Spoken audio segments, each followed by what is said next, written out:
पाहुयात विस्तृत बातम्या।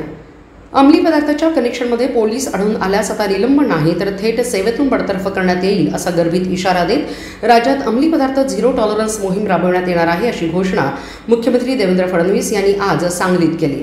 मुख्यमंत्री फडणवीस यांच्या हस्ते जिल्हा पोलीस अधीक्षक कार्यालयाच्या इमारतीचे लोकार्पण करण्यात आले। यावेळी ते बोलत होते।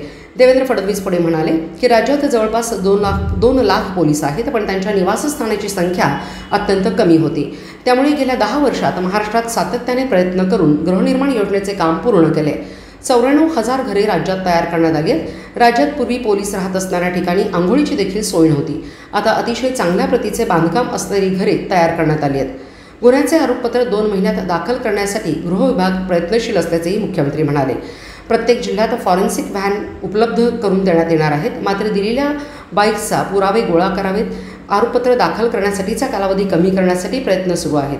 पारंपरिक पद्धती वेळखाऊ आहे, त्यामुळे आरोपपत्र दाखल करण्याचा वेळ कमीत कमी ठेवावा यासाठी प्रयत्न करायचे आहेत। राज्यात 2 गुन्ह्यात 48 तास आणि 24 तासात आरोपपत्र दाखल करण्यात आले। त्यामध्ये 7 दिवसात गुन्हेगाराला शिक्षा झालेली आहे। आपल्यापुढे सायबर गुन्हेगारीचे आव्हान मोठे आहे। सायबर सिक्युरिटी सेंटर राज्यात सुरू केले। टोल फ्री क्रमांक 1945 वर फोन केल्यास तात्काळ कार्यवाही केली जात आहे। ऑनलाईन FIR अंमली पदार्थाबाबत झिरो टॉलरन्सची भूमिका शासनाने घेतली आहे। अंमली पदार्थ विक्री, साठा, वाहतूक करणाऱ्यांना मदत करणाऱ्या पोलिसावर बडतर्फीची कारवाई करण्यात येईल असा इशारा मुख्यमंत्री देवेंद्र फडणवीस यांनी येथे दिला। सांगलीतील पोलीस अधीक्षक कार्यालय, कडेगाव, आटपाडी पोलीस ठाण्याच्या इमारती आणि सांगली मुख्यालयातील निवासस्थानाच्या उद्घाटन तसेच पायाभरणी समारंभात फडणवीस बोलत होते। मुख्यमंत्री म्हणाले, पोलिसांच्या निवासस्थानाच्या संदर्भात 50% स्ट्रेंथ असावी असा नियम आहे, परंतु आपल्याकडे वाईट अवस्था होती। आपल्याकडे केवळ 30% सुद्धा स्ट्रेंथ नव्हती। पोलिसांची निवासस्थाने कमी होती। आता आपण 50,000 निवासस्थाने उभारण्याचे काम सुरू केले, त्यामुळे ही स्ट्रेंथ 50% जाईल। पोलीस गृहनिर्माण विभागाने निवासस्थानाचे बांधकाम चांगल्या प्रतीचे केले आहे। गेल्या 10 वर्षात सातत्याने काम करून ही निवासस्थाने बांधण्यात आली आहेत। सांगली पोलीस अधीक्षक कार्यालयाचे बांधकाम चांगले झाले। तत्कालीन मंत्री जयंत पाटील यांनी या कार्यालयाच्या बांधकामात किती आधुनिक तंत्रज्ञान वापरले आहे त्यांनी स्वतः यामध्ये लक्ष घालून बांधकाम केल्याची माहिती दिली आहे। सरकारी काम चांगले होणारच नाही असा एक समज आहे। सांगलीची इमारत पाहिल्यानंतर अतिशय चांगले काम झाल्याचे दिसत आहे। 1960 मध्ये राज्यातील बरीच पोलिसांची कार्यालये उभारण्यात आली नव्हती। आताच्या गरजा बदलल्या आहेत, त्यानुसार आता पोलीस विभागाची कार्यालये, निवासस्थाने बांधण्यात येत आहेत। 40,000 पोलिसांची भरती केली आहे, अजूनही करण्यात येणार आहे असेही मुख्यमंत्र्यांनी यावेळी सांगितले। पोलीस विभागातील रिक्त पदे तात्काळ भरण्यात येणार आहेत। देशातले 3 नवे कायदे तयार केले आहेत। या कायद्यामध्ये फॉरेन्सिक आणि टेक्निकल पुरावे घेण्यास सक्तीचे केले आहे। फॉरेन्सिक आणि टेक्निकल पुरावे कधीही फितूर होत नाहीत, त्यामुळे गुन्हेगाराला शिक्षा होण्यास बळ मिळणार आहे। सांगलीसारख्या अत्याधुनिक इमारती पोलिसांची कार्यक्षमता वाढवणाऱ्या ठरणार आहेत असा विश्वासही मुख्यमंत्री देवेंद्र फडणवीस यांनी यावेळी व्यक्त केला। यावेळी पालकमंत्री चंद्रकांत पाटील यांचेही भाषण झाले। प्रारंभी पोलीस अधीक्षक संदीप घुगे यांनी स्वागत प्रस्तावित केले। सुरुवातीला राष्ट्रगीत आणि महाराष्ट्र राज्यगीत पोलीस बँडवर वाजवण्यात आले।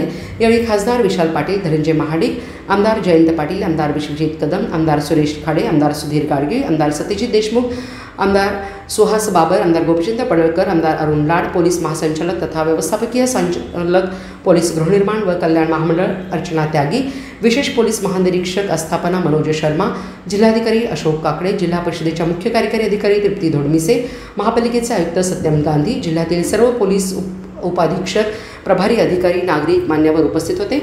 अपर पोलीस अधीक्षक ऋतू खोकर कल्याण यांनी आभार मानले। उल्लेख केला तो अंमली पदार्थांचा आहे आणि अंमली पदार्थांच्या संदर्भात झिरो टॉलरन्सची मोहीम ही आता आपण सुरू केलेली आहे आणि मोठ्या प्रमाणात त्याच्यावर आपण कारवाई करतो। आणि कारवाई करताना आपण एक निर्णय घेतलेला आहे की अंमली पदार्थांच्या या संपूर्ण व्यवहारामध्ये जर दुर्दैवाने एखादा पोलीस आढळला किंवा त्यांनी मदत केली असं आढळलं तर त्या काळात त्याला सस्पेंड केलं जाणार, त्याला थेट बडतर्फ केलं जाईल अशा प्रकारचा निर्णय आपण घेतलाय। कारण अंमली पदार्थ हे आपल्या पिढ्यांना बर्बाद करतायत आणि अलीकडच्या काळामध्ये आपल्याला कल्पना आहे की अगदी छोट्याशा एखाद्या खोलीमध्ये देखील याची निर्मिती करता येते अशा प्रकारची अवस्था आहे। आणि म्हणून माझी सांगली पोलीस विभागाच्या माध्यमातून ही अपेक्षा आहे की आपण ही चांगली कारवाई मागच्या काळात केली आहे, पण त्याहीपेक्षा चांगली कारवाई या संदर्भात कशी करता येईल हा प्रयत्न केला पाहिजे। आणि विशेषतः जे सातत्याने गुन्हे करतात अशा लोकांवर जरब बसवण्याकरता ज्या काही वेगवेगळ्या कायद्यांचा अवलंब आपल्याला करता येऊ शकतो त्या कायद्यांचा अवलंब केला पाहिजे. शेवटी महाराष्ट्राला जर $1 ट्रिलियन इकॉनॉमी करायची असेल तर कायदा आणि सुव्यवस्था ही राखणं हे आपलं पहिलं कर्तव्य आहे. आणि मला असं वाटतं की आता या नवीन जे काही काय असू नये या गोष्टी त्यांनी सुचवल्या, त्यांनी त्याच्यामध्ये लक्ष घातलं.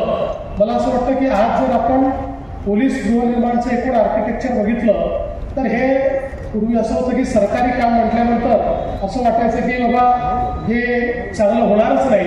पण मी खरोखर अर्चना त्यागी मॅडम तुमचं आणि पूर्ण पोलीस गृहनिर्माणचं मनापासून अभिनंदन करतो की अतिशय चांगल्या प्रतीचं बांधकाम हे तुम्ही या ठिकाणी करता आहात. आणि पोलीस स्टेशन असो किंवा पोलिसांची क्वार्टर्स असतो, आज आपण बघितलं तर राज्यामध्ये खूप जिल्ह्यांमध्ये पोलीस मुख्यालय आता आपण नव्याने सुरू केली. कारण 1960 नंतर ही मुख्यालय जी होती ती त्यावेळी अवेलेबल ज्या जागा होत्या त्या जागांमध्ये ती तयार झाली होती. त्यामुळे आजच्या पोलिसांच्या ज्या गरजा आहेत त्या गरजांना अनुरूप अशा प्रकारची व्यवस्था नव्हती. मला हे देखील सांगितलं पाहिजे की पोलिसांच्या संदर्भात आपण जी काही एस्टॅब्लिशमेंट आहे ही 1960 नंतर ती देखील बदललेली नव्हती.